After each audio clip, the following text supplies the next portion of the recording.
আচলতে আমাৰ আজিৰ কথা নহয়, আমি দীৰ্ঘদিন ধৰি এইটো ডিমাণ্ড চলি আহিছে। আমাৰ হ'ল সাহিত্য হেৰিটো ডিমাণ্ডটো, তাৰপিছত ST ডিমাণ্ড, এইবোৰৰ কাৰণে আমি লাগি আছিলোঁ। আমি ধৰ্ণা কৰিছোঁ অট'নমাছ কাউন্সিলৰ কাৰণে, কিন্তু এতিয়ালৈকে তাৰ একো উত্তৰ পোৱা নাই, আমি একো যোগাযোগো পোৱা নাই। কিন্তু এটা ভাল লগা কথা যে আজি ৩-৪ বছৰ আগতে আমাৰ CM মহোদয়ে শিলচৰত তেখেতে কৈছিলে মণিপুৰী সম্প্ৰদায়ে যিবোৰ অট'নমাছ কাউন্সিল বা ST এইবোৰ যিটো ডিমাণ্ড কৰিছে অতি সোনকালে দিয়া হ'ব বুলি। সেই কথাটো আজিলৈকে পূৰ্ণ হোৱা নাই, 4 বছৰ, এতিয়া 5 বছৰ হ'বলৈ হৈছে।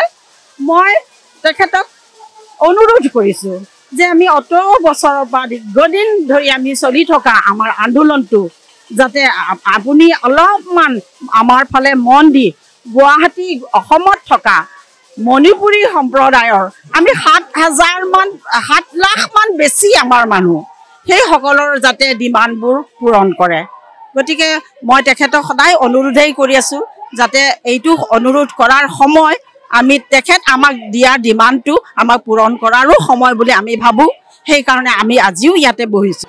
হয় হয়, আমাৰ মেইনটো হৈছে উমা, আৰু উমাৰ তলত আমি উমাৰ লগতে উমাৰ বেনাৰৰ তলত আমি আহিছোঁ মণিপুৰী বস্তি মাইৰা পাইবি ওমেন্স এছ'চিয়েশ্যন, আৰু কেইবাটাও অৰ্গেনাইজেশ্যন আছে, আৰু কেইবাটাও আমাৰ মণিপুৰী চুব্বা আছে, তেওঁলোকে বহুত আছে হেৰি অৰ্গেনাইজেশ্যন, এছ'চিয়েশ্যন, মহিলা সমিতি, সেই তেওঁবিলাক গোটেইবোৰ আমি ইয়াতে গোট খাইছোঁ।